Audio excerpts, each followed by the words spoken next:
আপনি এরই মধ্যে জেনেছেন যে বিকাল 4টায় দশম জাতীয় সংসদে ভোট গ্রহণ শেষ হয়েছে।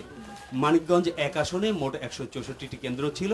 সেই কেন্দ্রগুলোতেই একই অবস্থা। বিকাল 4টার পরপরই যেসব ব্যালট বাক্স ছিল সেগুলো নিয়ে এসে এখানে একখানে করা হয়েছে। এরপর ব্যালট বাক্স খুলে ভোট গণনা চলছে। আপনি দেখছেন যে নির্বাচনী দায়িত্বে যারা ছিলেন তারা এখন ভোট গণনার সাথে জড়িত আছেন।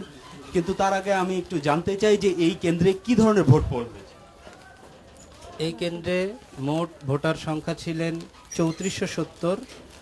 টোটাল ভোট পড়েছে এই কেন্দ্রে 1106, অর্থাৎ প্রায় 32% ভোটার এই কেন্দ্রে মহাদেবপুর সরকারি প্রাথমিক বিদ্যালয় কেন্দ্রে ভোট প্রদান করেছে। প্রিজাইডিং অফিসার যেটা বলছিলেন যে এই কেন্দ্রে 32% মতো ভোটার ভোট দিয়েছেন এবং অবশিষ্ট ভোটাররা নানা কারণে এখানে আসেনি। তবে মানিকগঞ্জ 1 আসনে যে নির্বাচন হয়েছে কোথাও কোনো গোলযোগের খবর আমরা পাইনি।